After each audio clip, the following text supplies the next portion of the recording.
Hello friends, আজকে তোমাদের সঙ্গে ওয়েট লসের জন্য ভীষণ কার্যকরী প্রোটিন সমৃদ্ধ ওয়েট লসের ব্রেকফাস্টের রেসিপি শেয়ার করছি, যেগুলো ব্রেকফাস্টের জন্য একেবারে অ্যাপ্রোপ্রিয়েট হলেও তোমরা দিনের যে কোনো সময় কিন্তু নিতে পারো।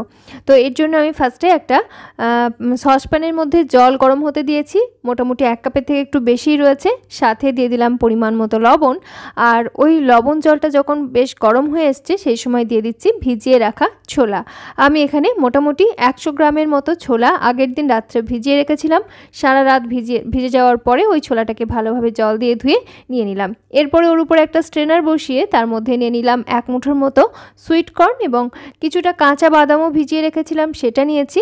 আর এখানে আমি কিছু স্প্রাউটস তৈরি করে রেখেছি। গ্রিন মুগ ডাল আমি একদিন জলে ভিজিয়ে রাখার পর ভেজা সুতির কাপড়ে মুড়ে রেখেছিলাম ওভারনাইট, আর তারপরেই কিন্তু এরকম অঙ্কুরিত হয়ে গেছে।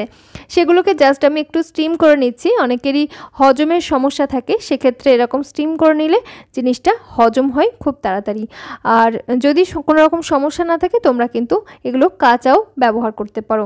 তো যাই হোক, আমি ছোলাটা ভালোভাবে সিদ্ধ করে নিচ্ছি এবং বাদ বাকিগুলো স্টিম করে নিচ্ছি। এই ফাঁকে কিছু ইনগ্রেডিয়েন্টস আমরা রেডি করে নিই। একটা ছোট্ট মিক্সিং বোলের মধ্যে নিয়ে নিলাম 2 টেবিল চামচ টক দই, এটা আমার ঘরে পাতাই দই। আর তার সঙ্গে নিয়েছি কিছুটা চিলি ফ্লেক্স এবং ঝালের জন্য গোলমরিচের গুঁড়ো, আর কিছুটা ভাজা মশলার গুঁড়ো।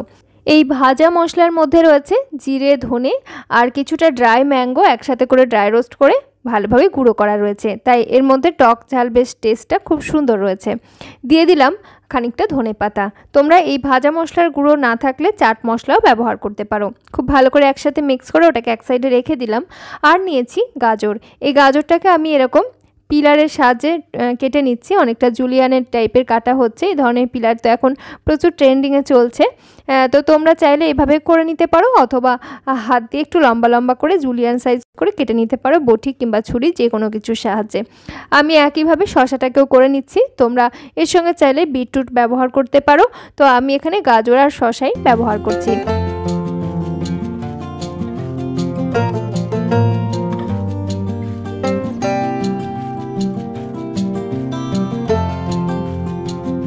তো সব কিছু আমি মিনিট 3-4 স্টিম করে নিয়েছি।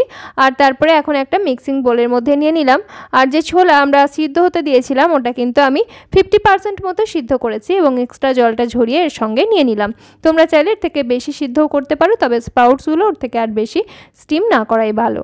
এরপরে আমরা যে গাজর এবং শসা এভাবে করে কেটে রেখেছিলাম সেগুলোকে নিয়ে নিলাম এবং তার সঙ্গে যে দইয়ের মিশ্রণটা তৈরি করে রেখেছিলাম সেটাকেও নিয়ে নিলাম। দইয়ের মিশ্রণটাকে অ্যাকচুয়ালি আমরা স্যালাড ড্রেসিং বলি। এইখানে আমি কোনো রকম তেলের ব্যবহার করছি না, আজকে সম্পূর্ণ জিরো অয়েল রেসিপি শেয়ার করছি তোমাদের সঙ্গে, এবং তেলের ব্যবহার না করলেও টেস্টে কিন্তু ভীষণ সুন্দর হবে। তো যাই হোক, সব কিছু ভালো করে মিশিয়ে নেওয়ার পর উপর থেকে ছড়িয়ে নিচ্ছি কিছুটা ফ্রেশ কুচানো ধনেপাতা এবং কিছুটা চিলি ফ্লেক্স।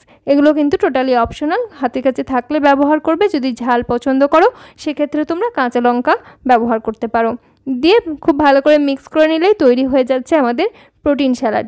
এখানে তোমরা কিছুটা পনিরেরও ব্যবহার করতে পারো ইচ্ছে অনুযায়ী।